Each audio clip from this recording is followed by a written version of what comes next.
school session. This is the final one we have for you today, Land Use and the Law. My name is Chandra Middleton. I'm the director of the Associates program here at ELI. You can find more information and future events on eli.org. I encourage you to visit that. So summer school has been brought to you by not only members of ELI, but also the DC Bar's Environment, Energy, and Natural. So today's session is going to be taught by Gus Bauman, who is of Counsel at Beveridge and Diamond, and he focuses on land use and environmental issues, advising clients on such matters as comprehensive planning, project development, and natural resource regulation. His recent matters have included zoning, historic preservation, wetlands, NEPA, TMDL from the Clean Water Act program, and Clean Air Act transportation conformity issues, as well as writing amici curiae briefs to the U.S. Supreme Court on regulatory takings of private property and wetlands regulation. We are also joined by Sara, who is an associate professor of law and the program director for the Center for Energy and Environmental Law at the University of Connecticut School of Law.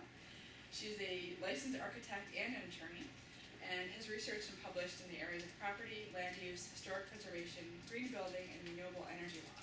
And her scholarship focuses on creating an economically and environmentally sustainable American cities. So we welcome both of them. And with that, I will turn it over to you. Thank you very much. Okay.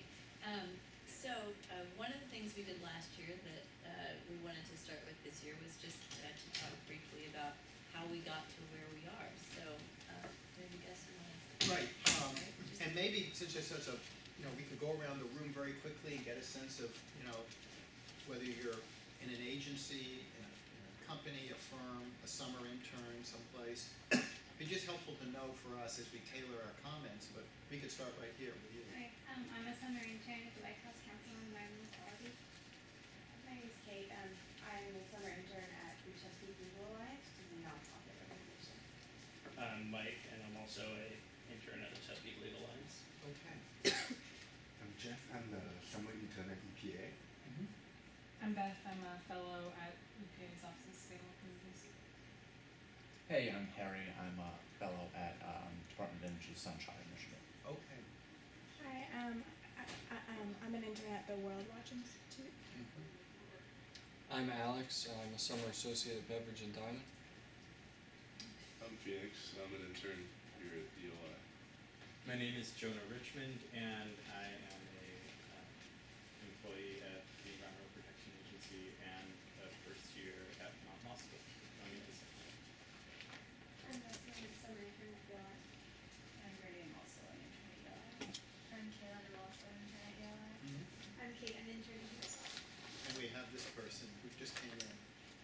My name's Ren Anderson, and I'm a practicing attorney who's interested in moving into land use. Right. Yeah, why? Okay. Well, I graduated from law school in '74, and it was during a recession. It was nothing like the Great Recession, but the '73-'74 recession was not a good recession. And so it just so happened that I was at a law school, Washington University, that had a well-known, I had no idea, typical thing, how you fall into things, as you all know. I had a well-known professor who's still there named Daniel Mandenberg, and he was running the land use law program in environmental law. And so I fell into his program. They did Urban Law Journal. I ended up working on that and doing stuff with the professor. But I didn't go to school for any of those reasons. I went there because I'm from downriver, where we were the minor league team to the St. Louis Cardinals, and I'd never seen the Cardinals play. But if I went to Washington University School of Law, I could see the Cardinals play. So, I'm just saying there's no magic reason we do what we do. So I ended up there, and then there was this agency in Maryland that was looking for a lawyer. They came to the law school. They recruited. I came here in '74, right out of law school, to work for this land use agency in suburban Maryland, outside Washington, D.C., in the general counsel's office. And you cover the waterfront. It was regulatory, it was legislative, it was litigation, it was everything. It was an agency that had a lot of power, and it was controlled land use in the 2 counties adjoining Washington, D.C. So I did that for a bunch of years. Then one day I got a call that this large trade association in Washington was looking for a land use type of lawyer. So I was asked to go in and interview.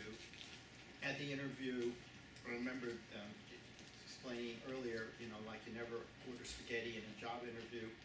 The guy interviewing me clearly, this is the time of Watergate and all of that, and he made it real clear that he didn't like lawyers, but he had to hire one.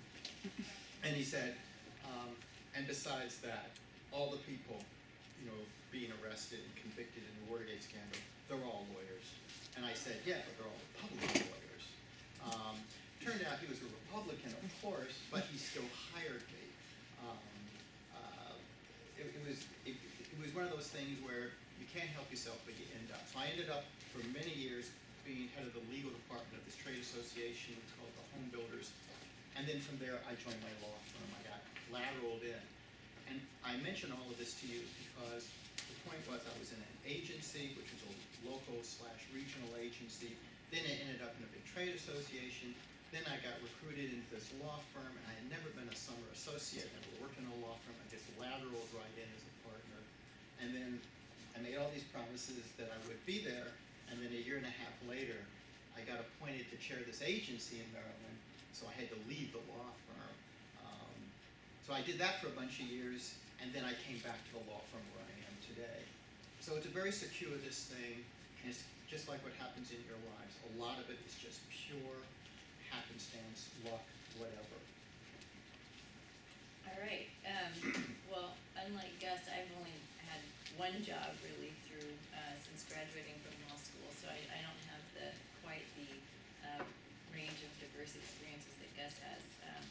But I started before law school. I started in architecture school, and I went for 5 years. I got the Bachelor of Architecture degree, and I realized that we were doing so many awesome projects on paper, but that would never actually be buildable in the real world, and that probably learning law was a good idea to figure out what was possible within the existing legal frameworks, everything from building codes to zoning, which we'll talk about today, and it may be useful otherwise. So I guess I went to law school with that purpose in mind, and came out on the other end, starting at UConn as a research professor, and then going on the tenure track where I am now. And I guess I'll be up for tenure in the fall, so cross your fingers. Okay. In the meantime, I took a little detour at graduate school where I did a thesis on actually Washington, D.C.'s historic districts, which I interned at that summer at the National Trust for Historic Preservation, an organization where my sister now works at their for-profit subsidiary, which is sort of cool. But that got me interested in historic preservation and law, and how the legal strictures on historic preservation. So then after graduate school, I went into law school and focused on that area. And we didn't have a historic preservation law class in law school. So when I started teaching, that was the first class I developed materials for and taught, and eventually that turned into a historic preservation law book that was published last month or 2 months ago. But that is, again, I mean, maybe I was more directed from the beginning, but I sort of sustained this path, and I think it's endlessly fascinating, and hopefully, if this is a kickoff introduction, you'll find it as interesting as I know Gus does, and I do too. And I should say I do consult for various clients, mostly private developers, doing work in the Connecticut region, but also elsewhere. So I do have that to help influence my scholarship. And an article that's coming out on energy, building related renewable energy, focuses on a project that I helped with in New Haven called 260 Steve Street. So, there is some interplay there, but certainly Gus is going to be the leading contributor here in terms of the real world stories. So with that, should we start in our, so I just wanted to start out by talking about 3 players in the land use game.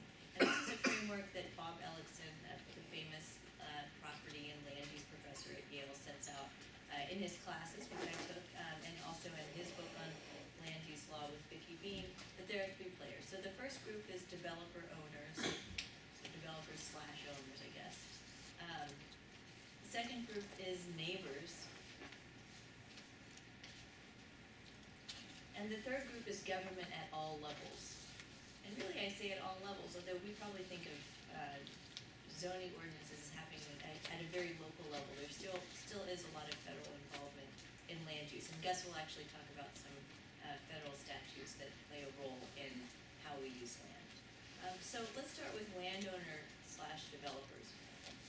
Especially when you're talking about private developers, you're talking about people whose number one goal is efficiency.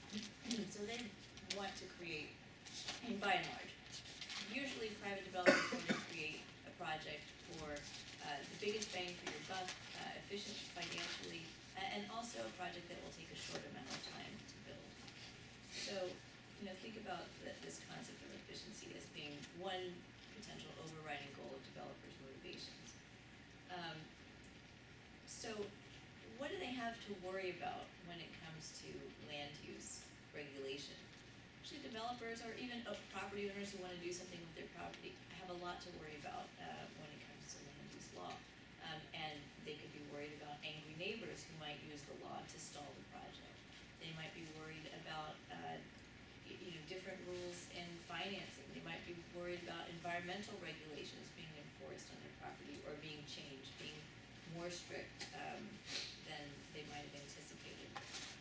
More generally, they might be worried about changes in the market, changes in the physical condition of their property, assembling the architect, engineer, and other key figures and making them work together, and more. So for developers, it's a very risky business. I don't know if you... Yeah, developers, property owners, we call them the applicant. But if you think about it, they're coming to the government asking for permission to do something to land. So they're going in there on bended knee. Think about this in terms of business. When you think about other kinds of business, you don't have to do that. You may have to do it initially to build the factory or the store, but afterwards, if you're running your business, you don't have to keep going back to the government agency. If you're in the development business, you're always going to the agency, always. So you're always worried about ticking people off and getting them angry with you for whatever reason, even if it's irrational, because then you have to go back there maybe a year or 2 or 3 years later to do something else, because you're always seeking what's called an entitlement, a permit, an approval to build something, to expand it, whatever. So they walk this weird path that Sarah's talking about, which is unique in terms of how entitlements work in the United States. So applicants is the developer or the property owner or the builder, they all are different going into that permit. And so they're proposing, the neighborhood is opposing, and the government disposes. And that's what they're doing. The government has to decide what to do about when they've got these groups in front of them. Because that's the other part of this, is that it tends to be in public hearings. So it tends to get very political. And that's another reason this is a unique field. It is down to earth and it's real. You're dealing with human beings, emotions, rational and irrational. You're dealing with fears, because people fear change. I don't care what's being proposed, people fear change. They like what they know and they fear the unknown. And so that's what causes this whole land use thing to be both a little complex but also fascinating.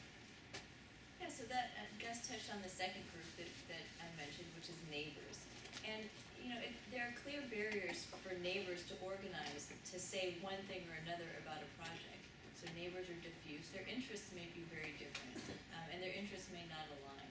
So Gus spoke of neighbors that may object to a project, and maybe neighbors that support a project. Sometimes it may be complicated for neighbors to figure out what they think about a project proposal. For example, we think about a shopping center. So a shopping center is great on the one hand because it generates taxes, it generates jobs. On the other hand, it brings traffic, congestion, maybe some air pollution issues. So, it may not be clear what neighbors think about that. Similarly, condos, building a condo, again, may generate property taxes, may improve, let's say, a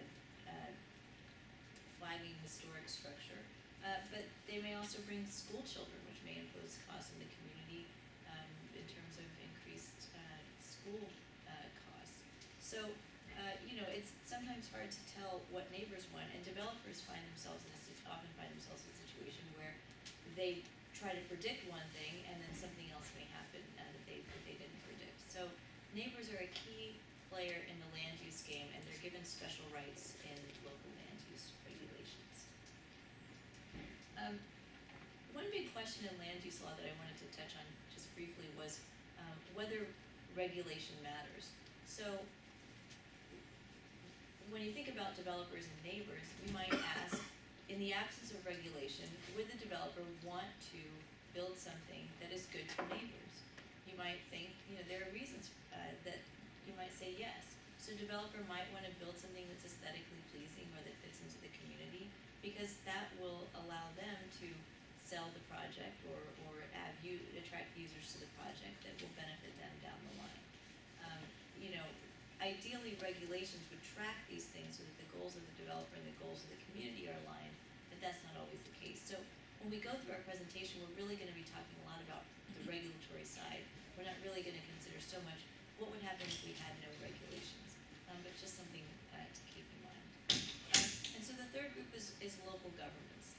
So the involvement of local governments really depends on, it's governments in general. Talk about local governments, and that's we'll talk about federal role in his portion. But for local governments, their role in the land use game depends on the powers that the state gives to them. So you may have heard of state standard zoning enabling acts. These were passed by all the states, and they basically tell localities what they can and can't do in regulating land use.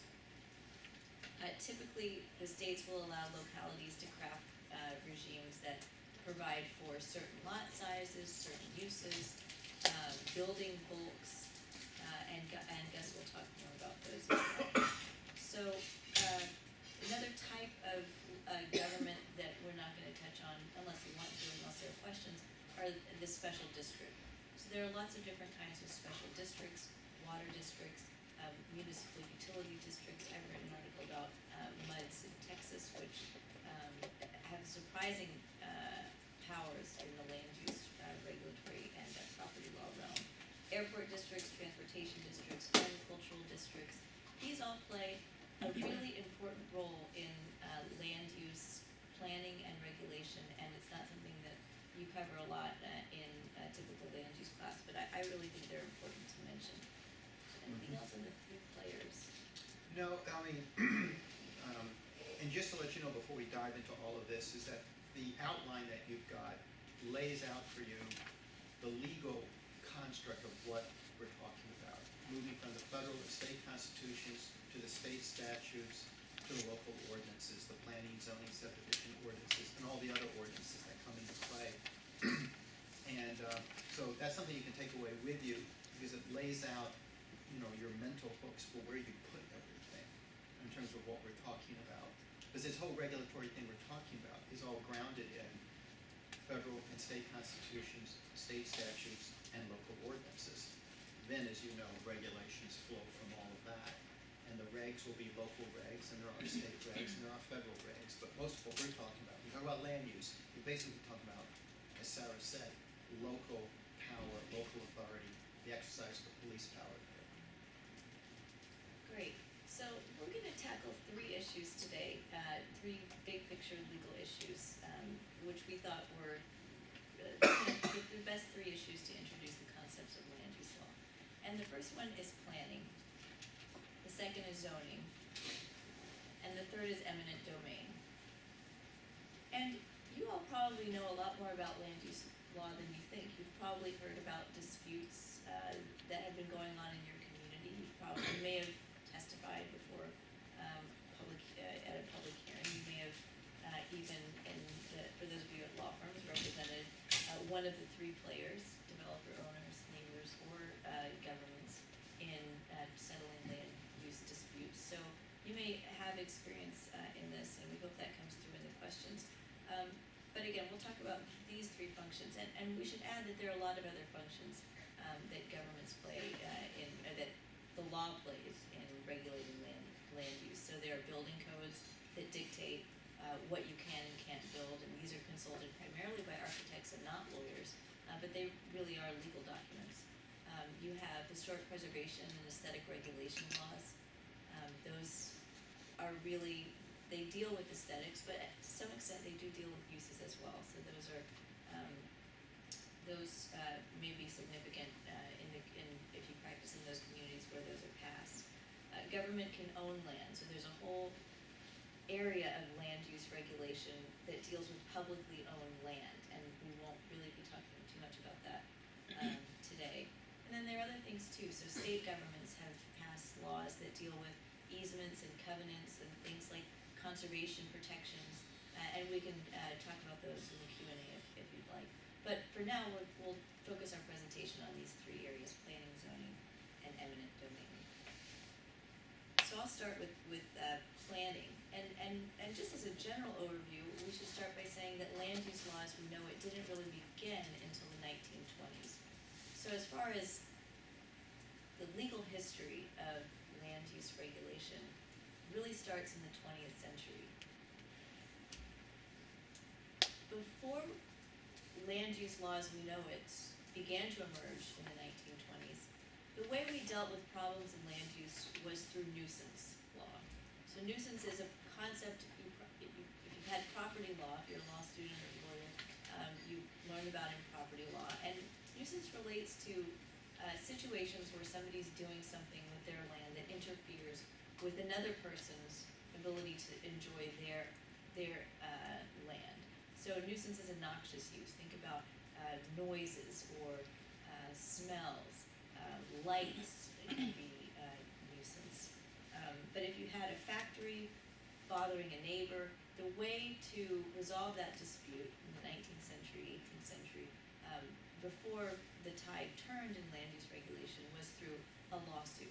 So you would have a neighbor taking the factory owner to court and saying, you're dumping whatever on my land and I don't like it, you need to pay me for it or you need to stop the activity. So nuisance was the way to do that. The problem with nuisance regulation, as you can probably predict, is that it's really piecemeal. So as American cities grew more quickly, people realized that they needed a system of rules that were in place that would allow people to come to some agreements with each other about the way land would be used before bad things happened, before noxious uses started. And so that's when we started things like planning, things like zoning regimes. Planning, and Gus will talk about zoning, but planning really evolved prior to zoning. And planning was, I guess you could even say it started at the emergence of this country. So we planned out how we were going to use the territories. The Northwest Ordinance parceled out land and set out actually a land survey system that we still use today. By the 1850s, mid-19th century, we had the emergence of parks within cities. So like Central Park in New York, Bushnell Park in Hartford, where I teach. These became central organizing features of cities. In the last half of the 19th century, we saw a major shift to urban areas. So you had streetcar transportation lines beginning to be laid out. You had the clustering of commerce and business. You had the rise of tenements and unsanitary housing conditions, and increasingly dense developments all across the country. So as these things started happening, as these demographic shifts started happening, planning became more important. And really also, I guess, too, became more important in the early part of the 20th century.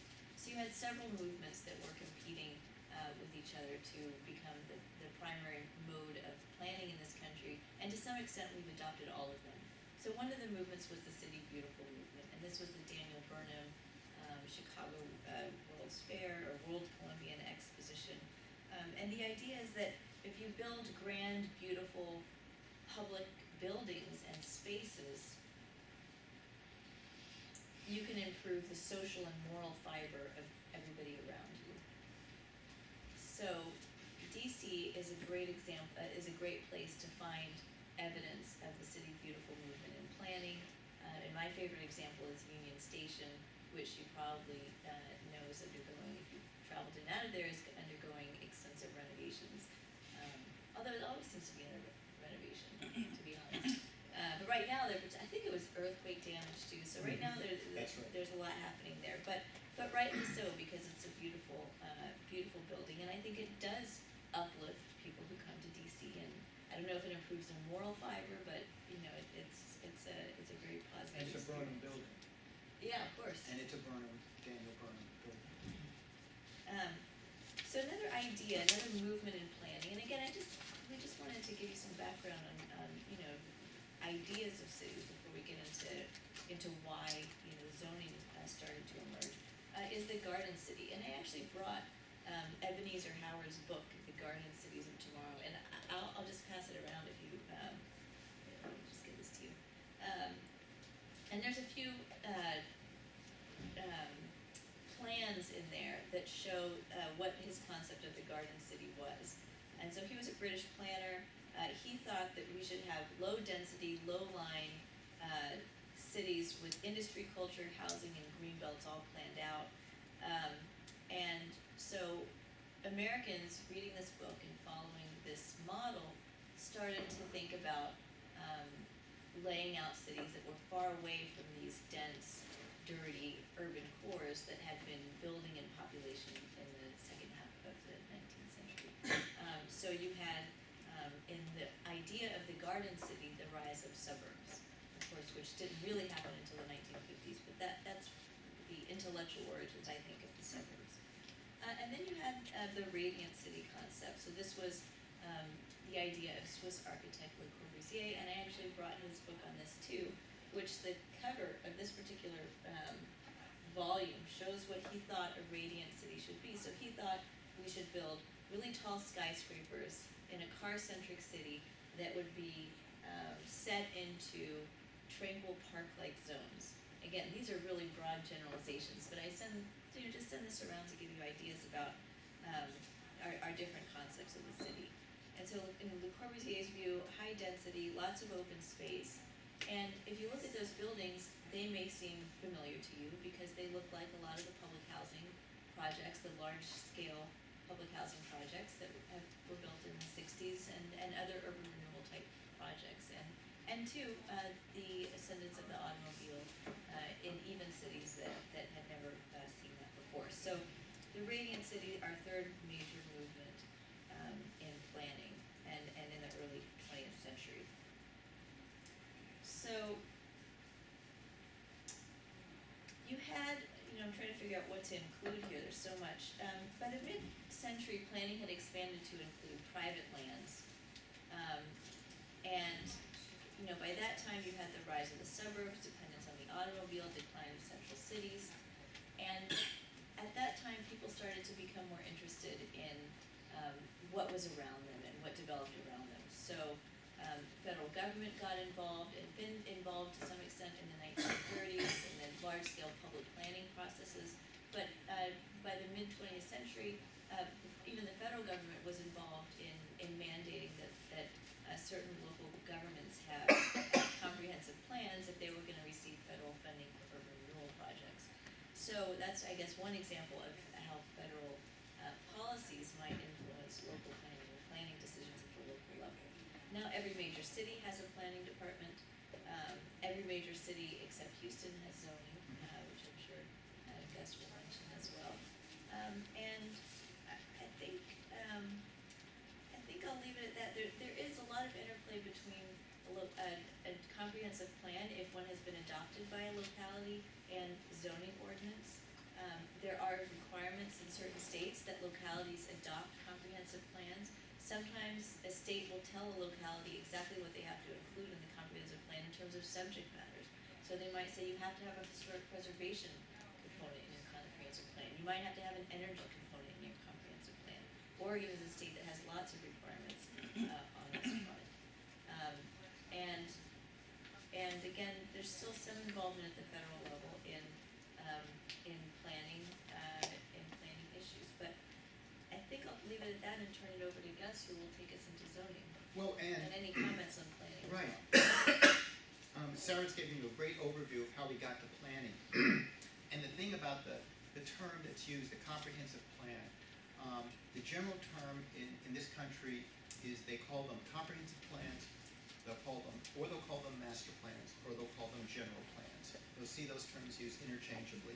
but these are the land use plans adopted by cities and counties and towns. Now, as Sarah's pointing out, planning is viewed as soft. Zoning is viewed as hard, in the sense that zoning is black letter law. So it's law. Planning, a plan, in most places in America is not law. It's a guide. There are exceptions where, as Sara noted, a state like Oregon or a state like Hawaii, where zoning must follow the plan. But in the vast majority of the United States, the plan is viewed by everyone involved in the land use game as only a plan. Now, that said, most states do have state enabling laws that say you must have a local land use plan. They'll call it a local land use plan, they'll call it a comprehensive plan, a general plan, or a master plan.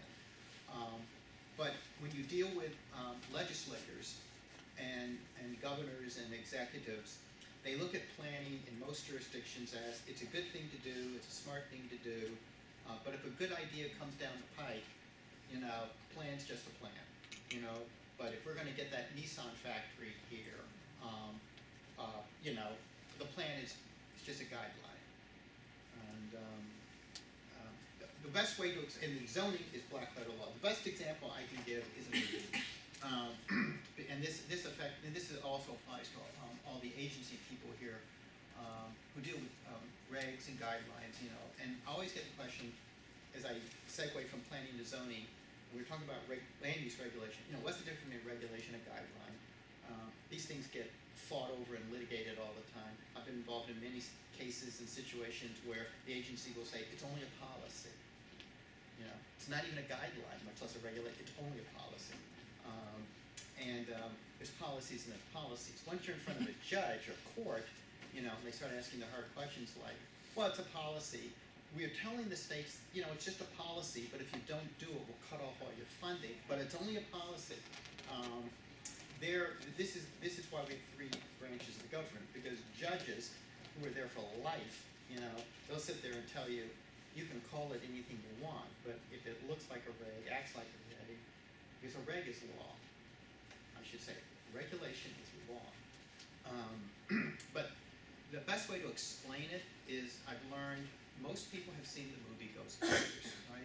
Everyone has seen that movie. So remember the penultimate scene when Bill Murray, did I do this last year? Have I done? I don't know. But I use it at conferences all the time because I get these clips like, what's the big policy, guideline, reg? It's also, so think of it this way. Bill Murray is racing up to the top of the skyscraper, right? And Sigourney Weaver has been taken over by the devil. And remember, he bursts into the room, and she's on that bed, and she has got to mate with a male human being. That's the whole point of what's going on in Ghostbusters. And remember when Bill Murray bursts into the room in his regalia, Sigourney Weaver's lying on that bed, and she turns it on. And Bill Murray says something along the lines of, nah, I got a rule against sleeping with women who are possessed by the devil. And then, you may recall, she really pours it on. And Bill Murray, relenting, goes, well, it's more of a guideline. When we talk about planning, it's a lot like a guideline in most jurisdictions. Planning goes through a major public effort, massive public hearings, massive public involvement. And it has elements, just like Sara said. The basic elements in any plan, in any comp or master plan, these are the fundamental elements. There will always be a land use element. Where is the housing going to be? Where is the multifamily, single-family housing, industry, commercial, retail, mixed use, institutional, parks and recreation, all of these elements dealing with land use. There will be a zoning plan in most comp plans. They will actually say, this is what the zoning should be. In other words, saying what the law should be to implement the plan. You will see that in the classic plans. This is what the zoning ought to be. You will also see a transportation element, and you'll see an environmental or natural resource element. And as Sara pointed out, depending upon the state you're in, some state laws will dictate all the elements that must be in the local plan. Some states, they just say you should have a plan. Some states, they don't care that much. They'll say you should have a plan, but if you don't, it's not the end of the world. In some states, they'll say you can't have zoning unless you've got a comp plan. And those are the states that take the plan very seriously. If you're in the Washington area, to bring it down to cases, just because all of you live here, at least temporarily, if not permanently, because you're sitting in this room, classic cases right where we're sitting. In Maryland, on the north side of Potomac River, Maryland takes planning very seriously. In fact, zoning is supposed to follow local comp plans. Under Maryland law, every county and municipality must have a plan, and zoning must follow the plan. You cross the river into Virginia, they encourage planning and they like planning, but it's only a guide, and zoning can be changed like that. So let me talk about zoning. I mentioned, did you? I just wanted to add more criticisms of planning because, Gus was sort of piling on some of the criticisms, and I just wanted to add, people do criticize plans for being unevenly enforced. So, when a developer comes in, they may be able to massage the plan and get changes that somebody else might not have gotten if they dangle certain things in front of the local board that decides. There's also the information problem. So how do we get enough information to plan? So planning didn't stop the rise of the automobile, doesn't stop global warming, contributions of our cities to climate change. And so there's some questions about whether planners have enough information. Then there's a political dimension of planning. So plans are often recommended by staff but adopted by a city council or local legislative body. So when you have that process can get very politicized for obvious reasons. I'll leave it at that. Well, in fact, that's a very important point, because you always want to know who the player is. You always want to know who's the final decision maker in anything that you're involved in. Whether it's your life, your personal life, or your professional life. Who's the final decision maker here? Local comp plans that are uniformly across the United States adopted by the local legislative body. Now, it's not adopted by the mayor or the county executive, or it's the local legislative body, the city council, the county board of commissioners. And that's a very political process. There's only one exception in the entire United States, and you're sitting in it, that's the District of Columbia. Because DC, being neither, not being a state, and just so you know, I have to point this out to people in DC because they never think about it. DC, the comp plan for DC, and they have a very specific comp plan, very detailed, 100 elements to it, is not adopted by the DC Council. It's the only jurisdiction in America where that's the case. It's adopted by an appointed commission. Except for DC, though, wherever you may be working, it's going to be adopted by the local legislative body. So it gets very political, as Sara said. And DC is certainly very political. DC is no more nor less political than any other place. I'll tell you, there's nothing more political. Well, I'll just leave it that everything's very political. Life is political. Life is politics. Anyway, okay, never mind. Zoning. So zoning. Now, zoning. There's two kinds of zoning, and as the outline points out, just keep this in mind. There's comprehensive zoning and individual zoning. And this is important to understand. Let's say you adopt the comp plan. So the city or the county, the town, adopts their comp plan. How do you implement the comp plan? Well, you do it through your capital improvements budget. You do it through any ordinances that you have. You're following the plan. But the big thing to implement the comp plan is your zoning ordinance. And that's why comp plans often have a zoning element in it. And then when they adopt the plan, the next thing they do in most jurisdictions is do a comprehensive rezoning of that jurisdiction. And what does that mean? It basically means, by the magic word comprehensive, it affects more than one property. And it's being initiated by the local government itself. So that's what a comprehensive rezoning is. And therefore, because it affects more than one property, and it's initiated by the local government, it is a legislative act. Which means to contest it in court is bloody hard. If you're an angry neighbor, an angry developer, an angry anybody, it's very hard to attack the comprehensive rezoning of a community. Now, there's individual rezoning, and that's when you're more familiar with. You hear about when you read in your local newspaper, because you're living someplace, that some horrible person, they're always horrible if you're against what they're proposing, is now petitioning the local government to rezone the property down the block for whatever. It doesn't matter what it's for. They want a rezoning. Well, that's an individual rezoning. It's affecting that property. That gets very interesting because every jurisdiction allows for individual rezonings. Now, there are the jurisdictions that say you can't rezone unless the comp plan makes the recommendation for that use. So if you want to put a Walmart there and the comp plan says that area is meant for residential use, and now a person's coming in for a Walmart, odds are the rezoning will be turned down by the local legislative body because it doesn't meet the comp plan. How do you get around that if you're the applicant?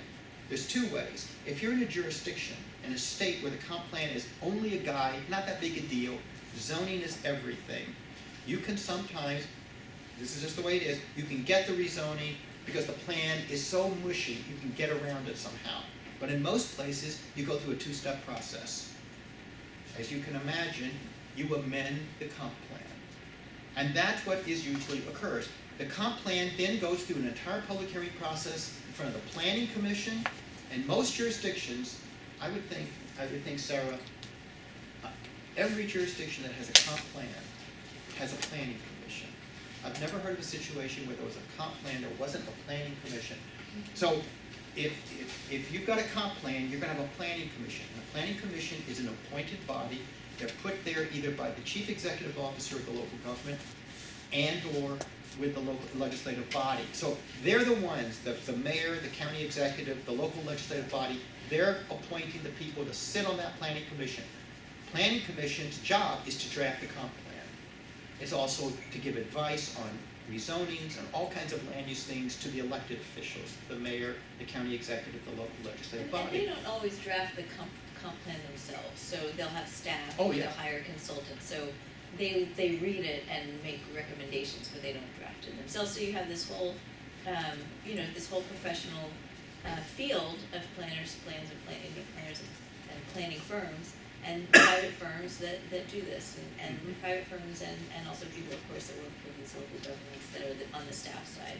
So you have commissions, city plan commissions, and you have zoning boards who may be actually elected, but they may also be appointed. But both groups are supported by a staff, usually a staff or at least outside consultants. Exactly. So the individual rezoning is being petitioned by an applicant. That's the point. It could be the property owner, it could be a developer, someone who has a contract on the property, it could be the applicant. They then go through the same public hearing process that you would go through to do a plan or to do a comp rezoning. You go before the planning commission, there are hearings, staff is writing reports and making recommendations, all that is going on. In the end, an individual rezoning is also got to be approved or disapproved by the local legislative body.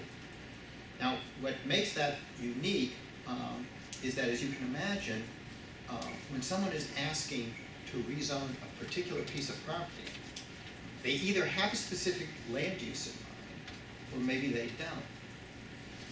It's wise to have a specific land use and let the world know what it is, because otherwise, as I said, people fear the unknown, and they will come in and attack, and it makes perfect sense if you say they're seeking to rezone this area from residential to industrial, but we don't know what they have in mind.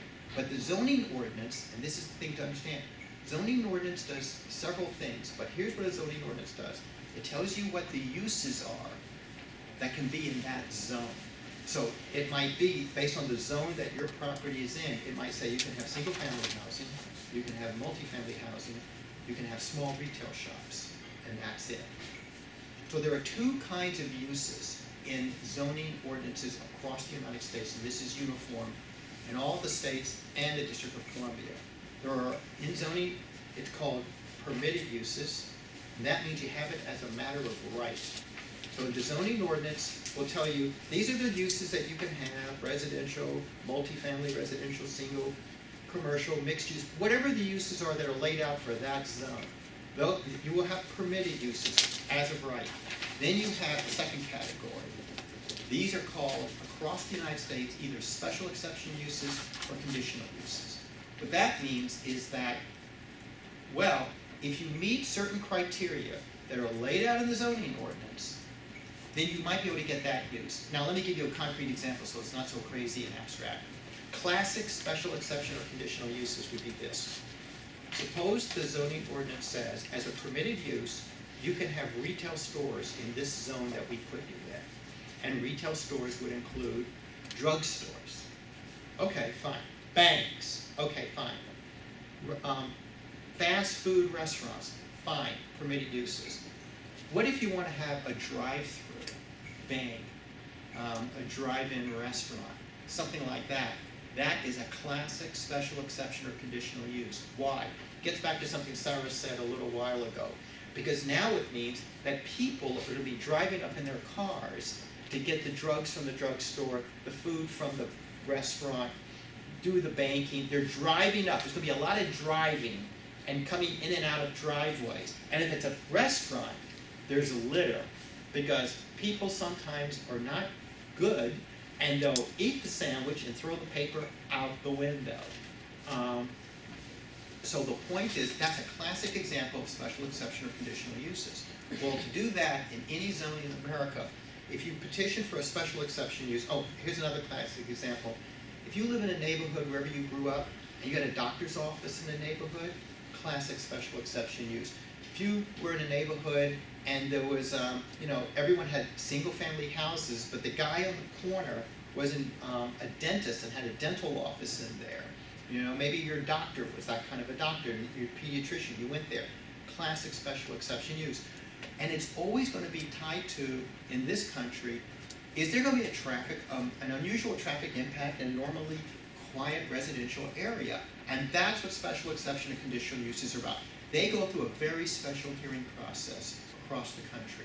So you have to understand that with zoning, therefore you've got comprehensive zoning, purely legislative. If you're an applicant, therefore, and you want something done, what should you be doing if you're advising that person? Here's what you should be doing. Get down to cases from what we're talking about in terms of planning and zoning, and that is the best way to do it is to participate in the planning process when a plan is being rewritten or written, so that whatever you have in mind for that property, the plan allows for. And then you want to get the zoning to allow for it too. And therefore, the community, in adopting the plan, is saying, yeah, we're going to have big box retail over there. That's where it's going to be, over there. And then, it's good. And once the plan is adopted, you do a comprehensive rezoning so that you don't have to go through the individual rezoning process, which is a hellish thing for anyone to go through. It's like going to a proctologist. And so you want to avoid that if you possibly can. Let the community do it, and then all you've got to do is go in for your special hearings and special permits, and that's when you get involved in stuff that we'll get into later, dealing with details, site plan stuff, design stuff, things like that. But the big picture items have been done. Otherwise what you're doing is you're going to either be seeking to amend the comp plan, which is not easy in most places, or you're going in with an individual rezoning, which if you are, you better hope it conforms. And this is the key in American law. Is it in conformance with the comprehensive plan? If it is, it's easier for the local government to say, okay with the local individual rezoning. But if it's deemed not in conformance with the local comprehensive plan, it's easy for the local legislative body to say, you're not going to get that individual rezoning. So just one thing I wanted to add, going back to your dentist example and talking about comprehensive planning in general, there is such a thing as a non-conforming use. So one possibility for the doctor's office in the residential neighborhood could be that they got a special exception or special permit or whatever, whatever the zoning ordinance requires. Another possibility is that that place was always operated as a doctor's office, and because and at the time of the creation of the zoning ordinance or at the time of the creation of the comprehensive plan, that plan or that zoning ordinance took into account land uses that existed at the time. So clearly, as zoning and planning swept across the country, a lot of times the land that was being dealt with was already being used for one purpose or another. So the concept of a non-conforming use arose to protect those properties that were already being used in a particular way from having to then comply with the newly adopted zoning or planning ordinance. So I just wanted to have that concept out there, as a second alternative. The exception to a non-conforming use type of allowance for uses that may not conform to a current comprehensive plan is a use that becomes so undesirable that it is required to be phased out. And so one great example of this, if you went to Times Square before Rudy Giuliani was mayor, it was filled with unsavory establishments of all kinds, viewing booths and adult uses and, all of these kinds of things. And if you've been to Times Square since, it's filled with Toys R Us and Broadway shows and, the tickets booth and all of these sort of family-friendly uses. What happened while Giuliani was mayor was that those uses were slowly phased out. They were so undesirable that they were given a period where they wouldn't have to be phased out. And that's another strategy that land use regulators have to get a non-conforming or a use that's been around for a while phased out, is they can mandate that from top down as long as that period is reasonable and there's a reason for it. And in that case, too, there was a plan for the Times Square area that didn't include these sorts of establishments, which were then banished to the West Side Highway. But again, just to throw that out as an alternative. And that's a very, non-conforming use is an important concept because you got to imagine, well, what they do, these uses were there before they ever adopted the zone. So, what about those uses? Do they have to go away? Not necessarily. The thing that Sarah's talking about, the term that's used, the legal word that's used about where you're trying to phase out the uses is they have an amortization period. It often happens like with billboard ordinances, where they're trying to get billboards out of the community. And these lead to incredible legal battles because it raises the taking issue. And often with amortization, if it isn't done correctly and wisely by local government, the property owner is claiming a taking of their property without just compensation, which triggers the taking issue, which I mentioned at the opening of the outline about the constitutional provisions. Excuse me. Because underlying all of this are the state and federal constitutions which protect private property. If you think of this conceptually, in the biggest picture of all, it's not necessarily this way in other parts of the world, but in the United States, we take it as a given. It's like breathing. But the federal and state constitutions, the state constitutions all have the same clauses. They explicitly protect private property, and they do it through the due process clause and the takings clause in the Fifth Amendment, where that's where it's triggered. And then through the 14th Amendment, it's applicable right to the states. So because of those private property protections through due process and just compensation clauses, this whole thing about non-conforming uses can trigger a takings attack by a property owner if a local government isn't smart about how to phase out an unwanted use, a LULU as we call it, locally unwanted land use, a use that was there. It was there, it's been there. I mean, zoning was first, just so you understand, zoning's been around in this country for less than 100 years. The first ordinance was in New York City in 1960. This is in 2012, so it's less, it's something we imported from Germany. New York City adopted it in 1916. U.S. Supreme Court in 1926 said zoning is constitutional, so you can do it.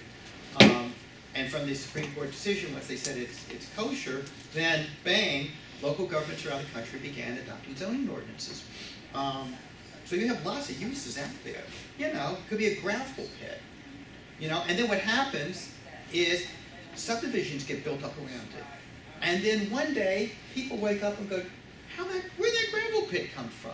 We got to get rid of that gravel pit. And the gravel pit owner is saying, hey, I've been here since 1892. You people just moved in 20 years ago. Who are you to say I have to leave? You're the one who came to me.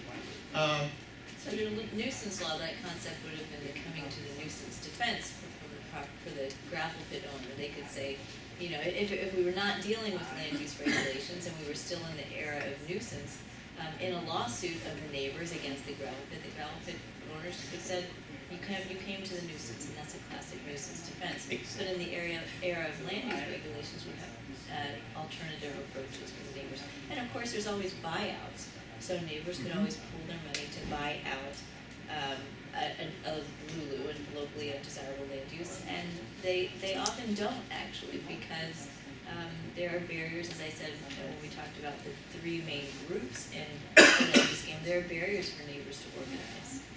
People have different motivations, they have different financial abilities. You know, oftentimes you have just a few key players in the neighborhood that are leading a fight that benefits everybody. It's the free riding problem when you have people who are going to act regardless of everybody's involvement, and everybody else says, all right, we'll just free ride on the fact that they've hired an attorney to sue the gravel pit owners. Exactly.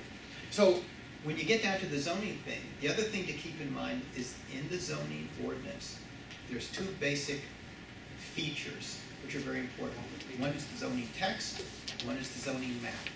They're related but different. People often mix them up. So just so you understand, the text is the actual words of the zoning ordinance, where they're laying out what are the uses, what are the heights that are allowed, setback requirements, all of this stuff laid out about the use of the space that you're zoning. That's the text, going through all of that stuff. The map is literally the zoning map, which literally is a map of the town or the city or the county, and it lays out, here's the map, everyone can see based on where they live or where they have their business that you're in the R60 zone, R being residential. You're in the I3 zone, I meaning industrial.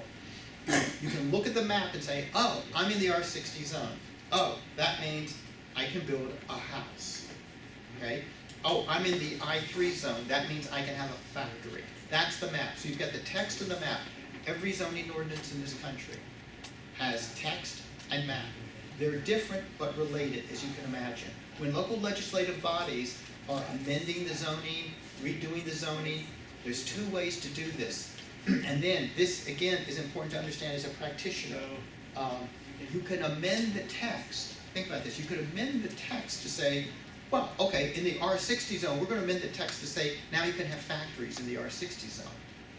And, okay, it's called R60, but we've now added a new use in the text, factories. Okay? You could do it that way, or as a text amendment, which is legislative. Because you see, you're changing the text of an ordinance, so it's legislative. Unless, because there's always an exception to every rule, unless you're amending the text to target, say, a property. Okay? You could be doing that. Trust me, it can happen. I'm involved in a case now where this is exactly what a local they thought they were being smart. They're going to find out how smart they are. So they amended the text, and they thought they were getting around a certain law by doing the text and not the map. But they were targeting a property.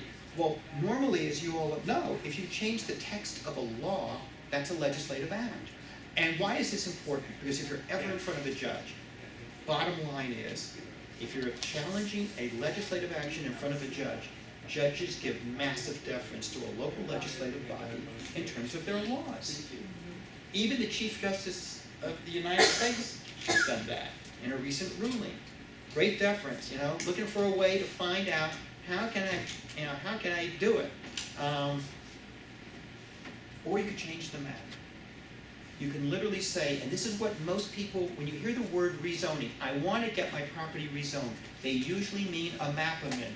What they usually mean is, I want to go from an R60 zone on my property to an I3 zone. By doing that, I'm automatically industrial, and I can do whatever I want based on the text of the industry I3 zone. It's important to understand these concepts because if you're advising somebody, whether you're advising the agency, you're advising an applicant, you're advising the Sierra Club, I don't care who, you've got to understand these concepts. You could do it through the map amendment, you could do it through a text amendment. They all have different implications. You're going down different but related paths with different implications about outcomes. And everyone is always thinking, the smart people, how is this going to be viewed by a judge if this is in front of a court? And it gets down to how much deference is given to the government or the agency versus how little deference. And here's the point. You'll see it in the outline. If it's deemed legislative, massive deference to the local government. If it's deemed quasi-judicial, administrative, you're basically now focusing on a property or a one single whomever. Then judges begin to say, hey, I don't care what you're calling it, we're going to do real fact finding here to figure out if the record justifies what you did to that property owner. And it gets back to the fact that the entire land use system in this country is grounded in state and federal constitutions which say we protect private property rights. If you didn't have that, basically you could have, like in some places, you could really have a lot more authority in the government to do whatever it wanted to do. But it's that backstop in the Constitution that causes the courts, whether you're in a local court or state court or federal court, to take a hard look. And with zoning, when you're in court, bottom line is, again, 9 times out of 10, you're always in a state court. Deference is generally given to the local legislative body. But if you're focusing on one property, then judges are going to be given a hard look at what's going on. And I mean, on a purely superficial note, everything that Gus says is right here. On a purely superficial note, it's a really fun thing to go to your locality's website and click on the zoning map, because you can actually, you can find where you live, where you work, or whatever, and it's color coded, and you can kind of cross-reference. I really like, okay, so I'm a land use law professor, but I think it's really fascinating to actually go to the zoning map and see, you can see there's a sea of purple, and then there's like a, red square within that sea, and you think, how did that happen? And you think, oh, wait, that's the, such and such property, and then you sort of get thinking about, I mean, I would encourage you, if you're interested at all in this area, to start very local. I'm like super local.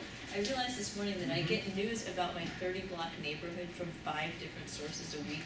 I have 2 free newspapers. I read like 3 different blogs that are only about my neighborhood, which is like kind of bizarre. But I really think if you want to understand land use law, one of the best ways to do it is to sort of look around you where you live, and to start with something like as easy to read and as visual as a zoning map, and then to refer back to the text and get a sense of what all those colors and those codes stand for. Mm-hmm.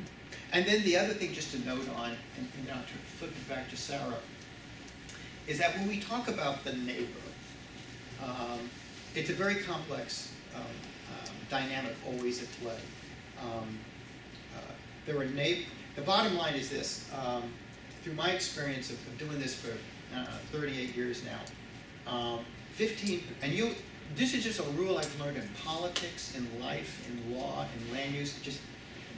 I don't care what the issue is. If you're in a room, there's 800 people in that room, and it's dealing with some controversial thing that's been proposed, and no one knows where it's going to go. 15%, right off the bat, 15% are for it. 15% are against it. And the middle 70% isn't sure. The smart advocate, the smart consultant, and when Sara mentioned with planning that these plans are drafted by planners who are either professional staff at the agency, at the local government, or they're planning consulting firms. Applicants, developers, builders, whoever companies who are proposing to do something, they have a team.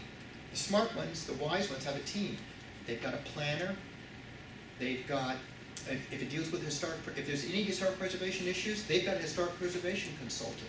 They've got their legal consultant, which is someone like a person in this room. They may have an architectural consultant.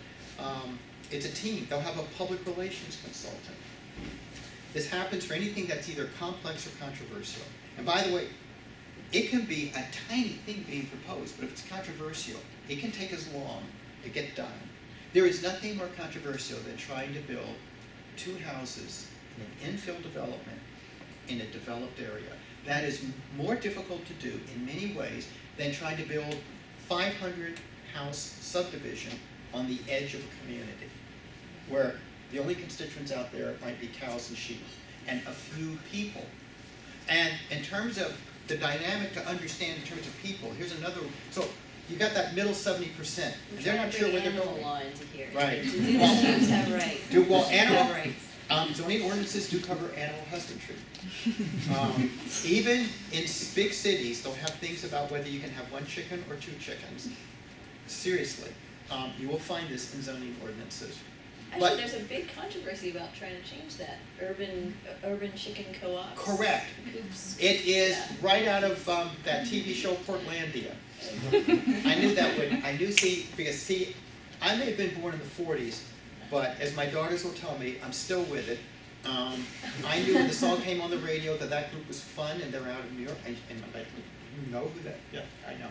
It's not all Beatles.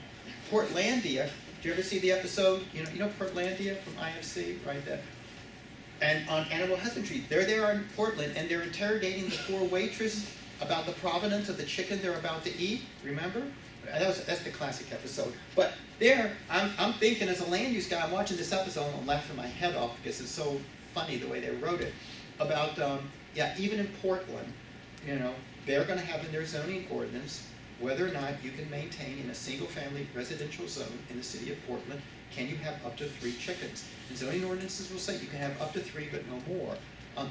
They'll have all this stuff in there. So it sounds funny, but if the human mind can imagine it, it will be legislated. So with that middle 70%, my point is this. Whatever the process is, you have to understand, whoever you're representing, you've got to understand what are the processes that are available to us. Understand that most people in the community haven't made up their mind. And so the sophisticated, smart applicant always is smart enough never to come in with a fully formed proposal. That's my point. You come in with generally what you want to do, but the details, you sit down with the community groups to work out the details. Should it be like this or like that? Should it have access here or access there? Maybe it shouldn't be 5 stories, maybe it'll end up being 3 stories. Maybe instead of 12 stories, it'll be 7 stories. You work these things out. And in terms of the neighbor, I just want to close with this one comment, and that is there's 2 kinds of neighbors. In addition to those who are in support, those who are opposed, and the group that hasn't made up their mind yet. And that is, there are what you call the real neighbors. The people who are, to follow the nuisance analogy that Sara talked about, which basically is the foundation of zoning. These are the people within sight, sound, smell. They're down the road. But you've got the other kind, and this is very important to understand, you've got the third-party interest groups. And they could be headquartered 1,000 miles away, but they have a specific agenda. They have an agenda for or against something, and they have chapters all over the country. And this gives rise, just so you understand, to an important principle that affects everything we're talking about, and that's standing. And I just want to say one word about standing, because it's so important. Everything we've talked about, you always have to keep in mind, what if this ends up in front of a judge?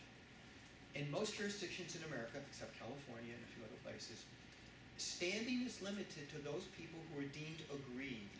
And aggrieved is defined in most jurisdictions in America as someone who is nearby will be personally hurt by the proposal, either through sight, sound, too many cars in front of their home, whatever. So you've got to have that aggrievement. Often they'll say, you can't take whatever the decision was by the local agency, you cannot take that to court if you did not participate down below in front of that agency. In other words, you can't hold back, assume they're going to approve something and you're against it, and then run to court to attack it. In most jurisdictions, you're out. You have no standing. You didn't participate down below, you have no standing here. The exception is those jurisdictions like California where bottom line is anybody has standing. Anybody can walk in and attack whatever the decision was by the local agency, and the courts will say, fine, put the issues in front of us and let's litigate it. So standing is an important thing to keep in mind when you're involved in this land use process, because you're always thinking at the back of your mind, whether your thing it gets approved or disapproved, someone might take it to court. What is that process going to be? Yeah, so that is a big overview of zoning, and we can do more Q and A. But just, and I'd actually like to talk about, maybe somehow in the Q and A, green building and zoning and how that affects, things like, windmills and height restrictions and, historic preservation and solar, but maybe we can get to that in the Q and A. But just just looking at the time, I think we should start into eminent domain and just talk briefly about that. So eminent domain refers to the ability of government to take property for the public use with just compensation. So the power of eminent domain is enshrined in our takings clause of the U.S. Constitution and various states' takings clauses as well. The U.S. Constitution says, "Nor shall private property be taken for public use without just compensation." So let's talk about three key parts of the takings clause. And this is not really a regulatory issue so much as it is a sort of property rights issue. And so we're veering here into property law. Again, something you probably, if you're a law student, you probably covered in your first year property class. But I think we should touch on it just to provide you with a view of land use law that is not just the regulatory matters. So taken, what does taken mean? Property can be taken either physically or by regulation. It's the regulatory takings cases that occupy most of the court writings on takings. Physical occupations of any kind, Supreme Court has said, are takings permanent physical occupations. This is the Loretto case, which you may have read.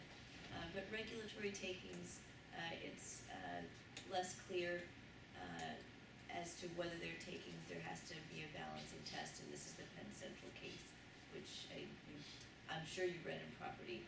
If you didn't, give me the name of your property professor.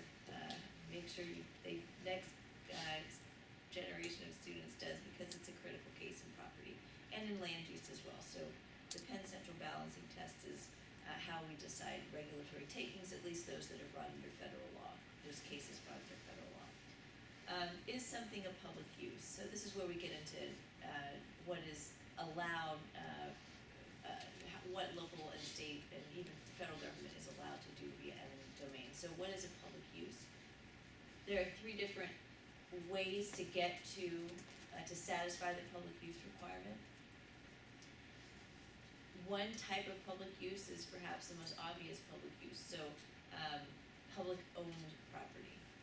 So things like a publicly owned hospital, publicly owned military base. So the state can transfer private property to public ownership for these kinds of purposes, and that will satisfy the public use requirement.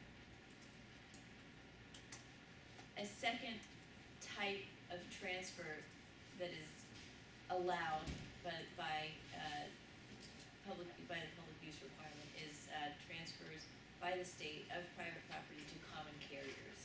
So things like railways,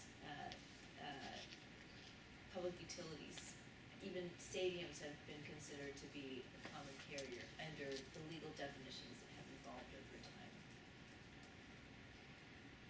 And the third category of cases involves a state taking private property and turning it over for some other private use. So this is the most controversial. So a private use that is not common carrier type use.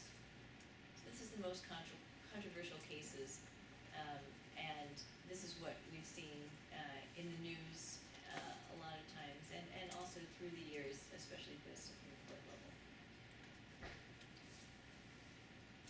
So the most famous case, and raise your hand if you've heard of it, is the Kelo case, right? Has everybody heard of the Kelo case? So in that case, we had a very sympathetic plaintiff who was suing under the federal takings clause. The case went to the Supreme Court, and saying that the taking of her land by a local redevelopment authority, not the city itself, but a local redevelopment authority who had been transferred certain powers, including the power of eminent domain, the New London Development Corporation, the taking of her property for an overall redevelopment of an entire neighborhood, the Fort Trumbull neighborhood, that was consistent with a comprehensive plan. So from the local public entity's perspective, they said, well, this is in accordance with a comprehensive plan for the area. Eminent domain is therefore justified, there's a public use here, we're trying to implement this comprehensive plan, this planning process. The homes weren't blighted. It was a somewhat economically distressed community, but the homes, including Suzette Kilo's home, the named plaintiff, although she was joined by others, she was the named plaintiff and the most visible person. You've probably seen interviews with her, maybe, in various documentaries and that kind of thing. But, so there was no blight, as had been the case in some prior Supreme Court cases. There was no blight in the community, really. But the Supreme Court decided that the redevelopment here was a public purpose within the public use requirement of eminent domain. So the public purpose here was, again, they gave real importance to the fact that there was a plan for the neighborhood. So plans can be soft, but plans can actually be really powerful in ways that the people who wrote the plans may not have even envisioned, and you see that in the Kelo case. With a sympathetic... Can I ask Sure. clarification on that? I thought a big factor in that case was that they was going to increase the property tax base, but, or at least that's how it was presented in my class. So do you think that the comp plan was more of an important factor?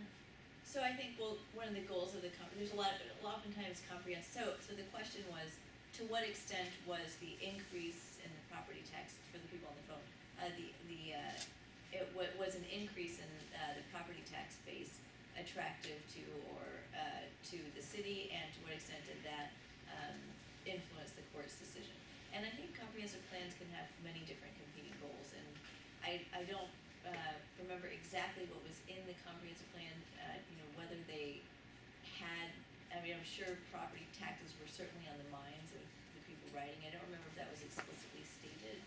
But I'm sure it was. I'm sure it was like economic development was stated as a general goal. Overall, bringing jobs to the Yeah, area. bringing not just jobs. Well, economic it usually is in a comp plan, but I just remembered the court's opinion act specifically talking about the tax base increase that would come from it. As another And I justification. hadn't remembered, I wasn't involved in land use law at the time, so I didn't remember the comp plan aspect of it.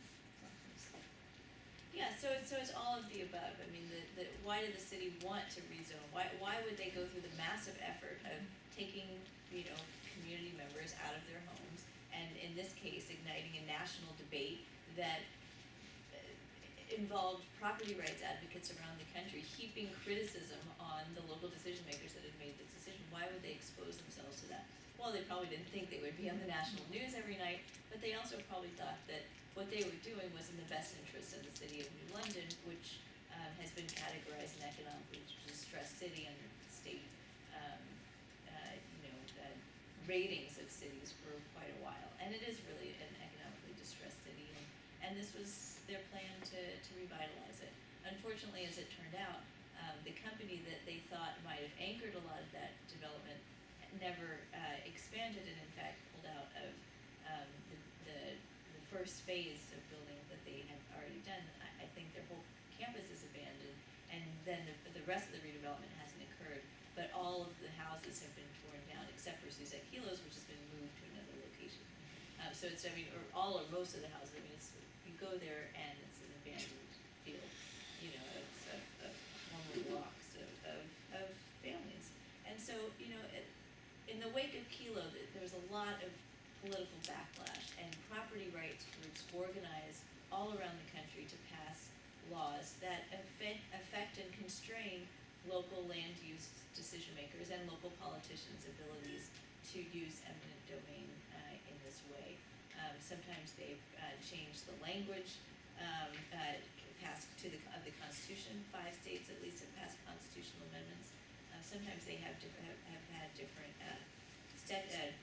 procedural requirements that have been passed, but I think it's an important trend. It sort of died down now, but at least for a few years after Kelo, there was a real wave of property rights backlash that has constrained local decision makers' sorts of large-scale plans. And by the way, this sort of large-scale planning and kicking people out of their homes, you can see that there's a lot of potential political pitfalls in such a strategy, and it's not clear why the city officials and the development corporation officials in New London didn't see that.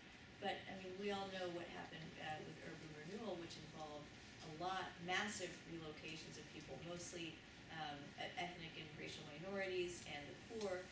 Entire neighborhoods were wiped out to make way for highways, large public works projects, the public housing, Le Corbusier style, I guess for lack of a better word, public housing that occurred in the 1960s.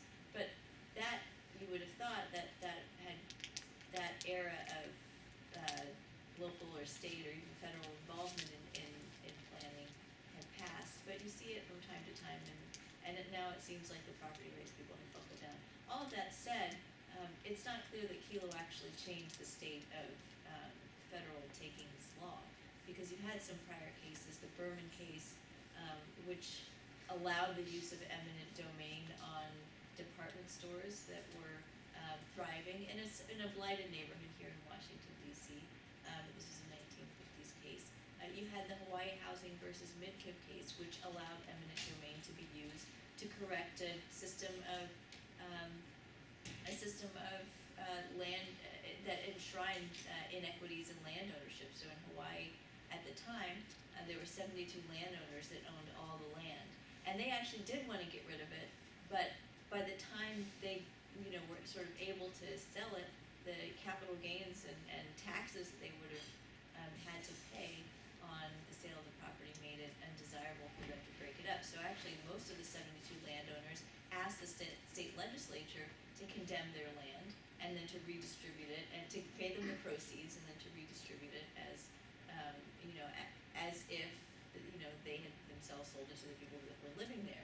And that was a way to break the hold of those few on a lot of the land in Hawaii. And the Supreme Court said, so one of the landowners either changed his mind or decided to sue because he didn't want to do it this way. And the Supreme Court said, no, this sort of eminent domain is allowed too. So those two cases sort of suggest that Kelo wasn't really that much of a departure from prior Supreme Court jurisprudence. But for the reasons maybe related to the internet, widespread use of communication of information, better organization by property rights advocates, it did generate a lot of backlash. Well, and I'll just say, Kelo, from a practitioner point of view, is a classic example of an agency that screwed up so badly that the U.S. Supreme Court took the case. I can tell you, I've been involved in a lot of these cases in the Supreme Court, these takings cases, wetlands cases over the years. It takes 4 votes of the 9 to take a case. It takes 5 votes to win a case. Okay? Never forget that.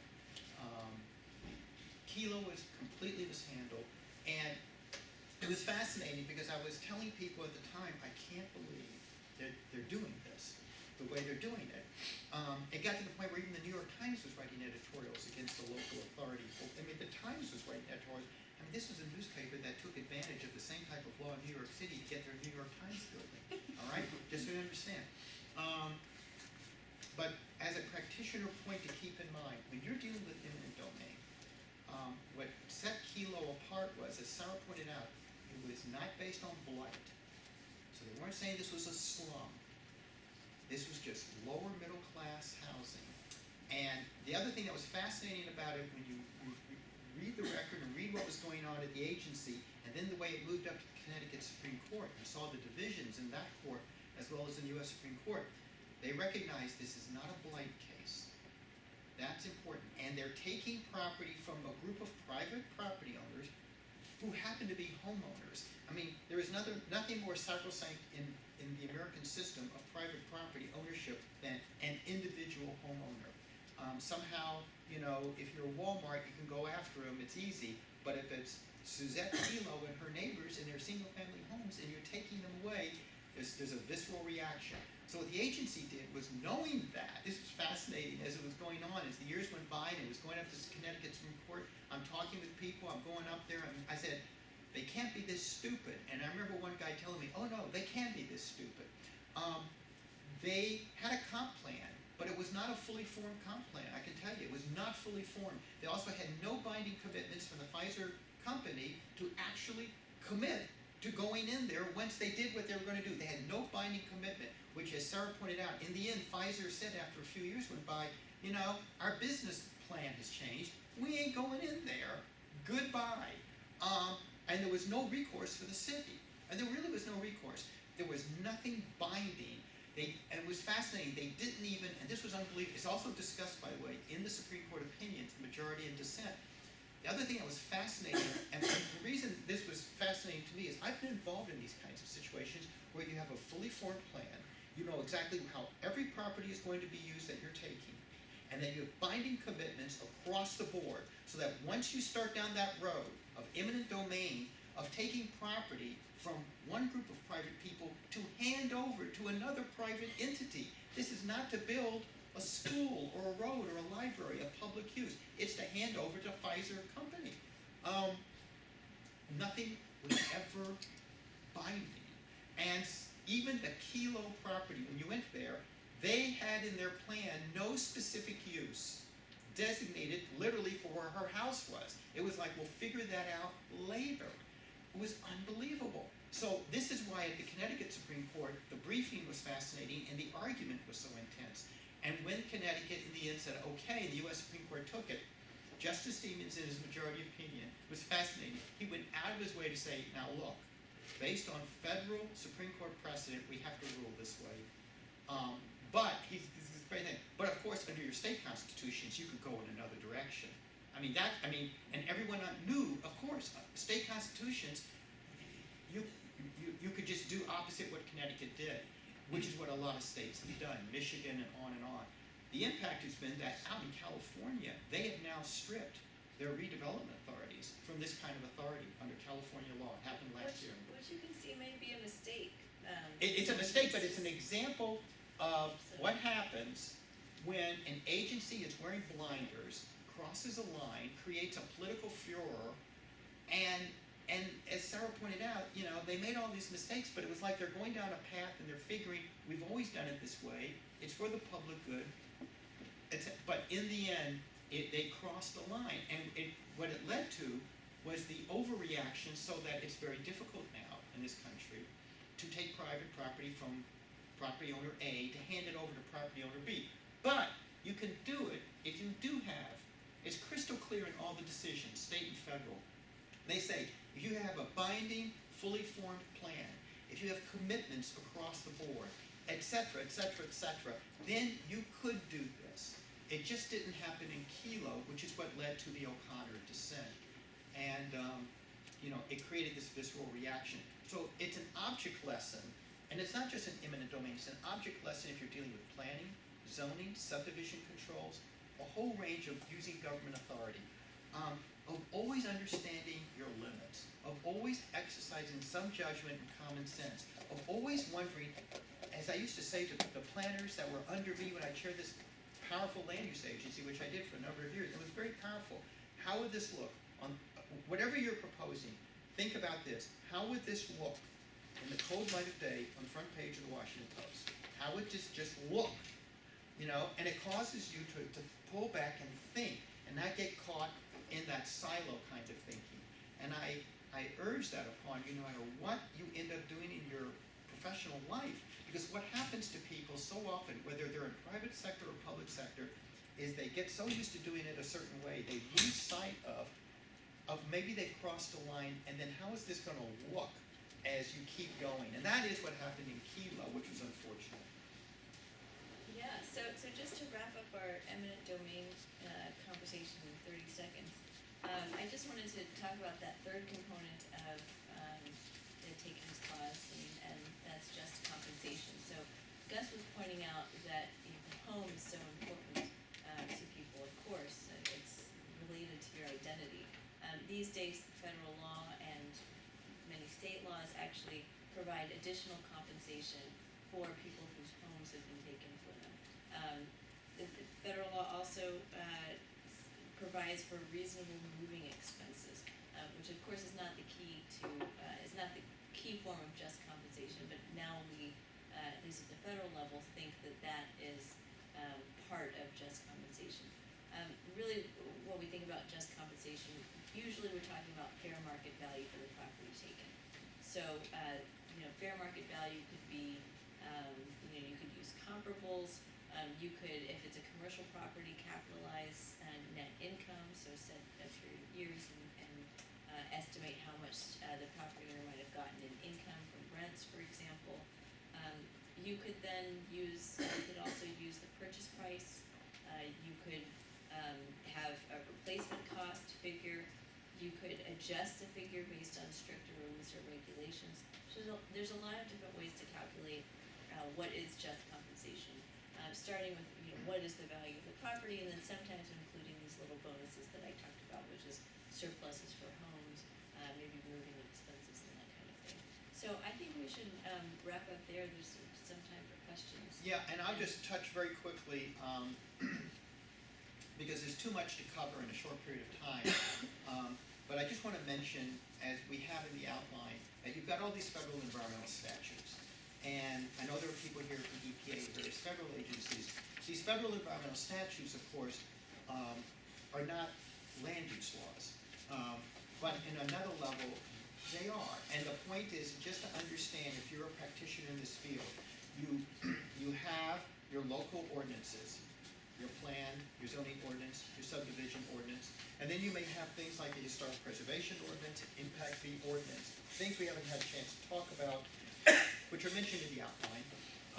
But you have all of these layers of local land use control. Then you've got the state laws. State laws are the enabling statutes for planning and zoning, but also you will have state environmental laws. So never lose sight of the fact that if you're talking about, say, wetlands, everyone, the press, reporters, they talk about wetlands regulation. I'm just using this as an example. And it always means to everybody federal wetlands regulation under the Federal Clean Water Act. Never lose sight of the fact that most of the states have state wetland statutes.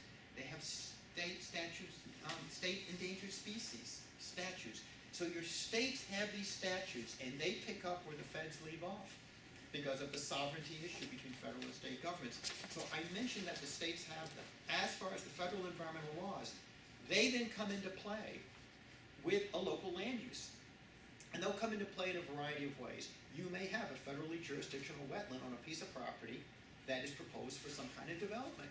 Therefore, you're not only dealing with a local plan and the local zoning ordinance and maybe some state stuff, but you may be dealing with the Army Corps of Engineers and the EPA because there's a federally jurisdictional wetland there. National Historic Preservation Act may be involved because you've got something that's eligible historic preservation-wise on the national list. And so it may trigger that.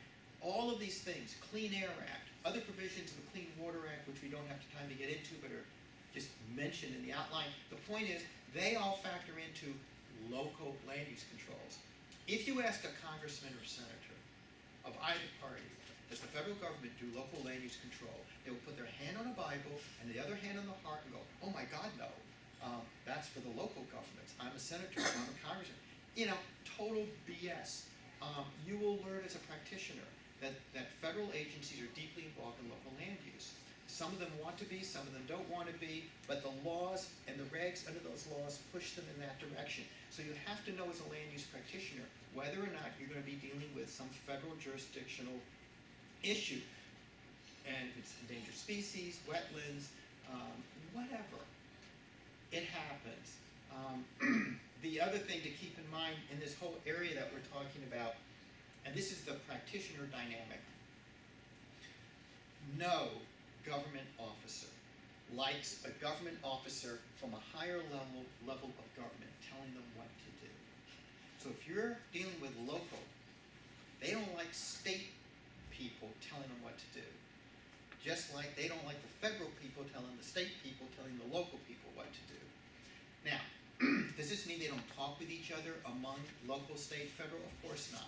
You have relationships, they're human relationships, but from an institutional point of view, if you're involved in this land use game, you will discover that, aside from statutes, ordinances, and regulations, you've got the interstices here of agency, I'm not gonna say coordination, relationships. And sometimes those are good relationships, and sometimes they're antagonistic relationships. And it's both horizontal and vertical. Vertical is what I just described to you. The locals don't like the state telling them what to do, the states don't like the feds telling them what to do. You've got the horizontal too. You've got the horizontal relationships in all of this stuff, where you've got economic development officials here, you've got planning officials here, you've got environmental officials here. They're in the same level of government, whether it's local, state, or federal, but they've got very different missions and very different agendas. So whatever the proposal is, whether it's for a shopping center, a housing development, highway interchange, we have these relationships, and they all impact on local land use control. Even if it's state or federal statutes or regs coming into play, they have to deal with the local officials. And that's the bottom line. They've got to deal with those local officials at the end of the day. And the smart agency people know how to do it and understand what the limits are. And anytime there's overreaching, Kilo is just one example of an agency that overreached, but it happens all the time. This is what leads people to have editorials written in newspapers or people having court decisions that are not too thrilled about. So, we'll do, I guess we have maybe 7 minutes left for questions. We'll try to do a rapid fire 30-second answers or something like that. Yes, in the back. I have a question for both of you. I was hoping perhaps you could address it sort of on the 30,000-foot level, and you could get closer to home, DC in particular. And that is about the relationship between sort of smart growth and sustainability movement and land use and zoning. And my question is about density. That is sort of the key that it all turns on. And I'm just curious, given the history of, for instance, the urban renewal movement, where they plowed on through, they knew what was best and everything was going to be bright and shiny in the future. I'm just curious where you see, if any, the weaknesses in the push for more density. Again, sort of on a sort of philosophical level, so to speak, but then also in DC in particular, where they're undergoing a huge zoning rewrite right now. My understanding is they're making big changes in the of right use of a lot of the even residential areas. So, for instance, people will be able to, if they want to, essentially do infill construction on their residential home because they want to densify the city as much as possible. And so I'm just curious to hear, as they say, both the 30,000-foot perspective and then also the specific proposals for DC. So I'll just repeat the question for those on the phone, and it relates to density and the role of density and smart growth, promotion of density in zoning changes both globally and in DC. And, I mean, from a personal perspective, I think when we're talking about cities, more density is better. I mean, I think a lot of this, the moves to increase density in our cities is what makes cities vital places. I mean, if you look at a place like Manhattan, the highest density in the world, I mean, it's a 24-hour city, there's always something to do. And while it has its fault, I mean, affordable housing is very limited supply, et cetera, there's a lot to like about the density of that place. What I think we're going to run up against when it comes to density is actually not related to land use, but it's more related to energy. So my research is veered into the energy world and how we get energy to and transportation and sort of the things that make a city work. How do we get that to our newly densifying cities? Because we haven't paid a lot of attention to the cities and infrastructure, utilities, energy infrastructure, ideas about how we should create energy are changing, and I think that's going to be a really important factor to consider when we're trying to do a lot of these massive changes to zoning ordinances like DC is doing. So I mean, for me, I support density. I think you can write density into a zoning ordinance, just like we wrote density out of zoning ordinances when it came to changes in the 1950s with the way we developed land. But I'll turn it over to Gus. So well, and it gets down to everyone has a different picture in their brain about what density means. So everyone's got a picture in their mind what density means. To some people, it means a 5-story building. To some people, it means a 50-story building. The big problem has always been that when most people, when you get right down to it, you drill down and in the middle of these conflicts and you're sitting there trying to work things out and you're spending a lot of time working with people. What drives a lot of this is just a history of poor design. And people don't like what they've seen. They can't articulate it initially, but as you engage in conversations on these kinds of issues to try to work out problems, it's a thing of design often. And so, because density is a code word that means many things to many different kinds of people. So you have to be real careful about how the word is used, and you have to have an open discussion about what density means. It's better to get away from the word and talk about what about 5-story buildings? Is that a problem? And let's talk about 5-story buildings if you're in a place where it's 3 stories and now you want to do more. Or are we talking about 12-story buildings, whatever. So design is a big part of all of this, and it's what people fear. The other part of it is congestion, because people don't like congestion. The irony being, of course, that without congestion you have dead places. The places that everybody wants to go to and visit, Paris, London, San Francisco, they're the most congested places in the world. Everyone wants to be there. It reminds me of steep slope rules across this country. You can't put housing on steep slopes, then everyone travels, at least the people with the jet set, they all travel to Italy to look at the quaint villages, which are all on steep slopes. So it's, you got to understand that dynamic. And your question about how does it relate to what's going on in D.C., which is not unusual in any part of this country, the recommendation now in D.C., like other big cities in America, is to take infill development and say, geez, let's have it maybe ground floor retail and a few stories of housing above it. That sort of thing in a snapshot. That will be viewed as a threat to any single family neighborhood. So it has to be done very carefully in the right places along major boulevards.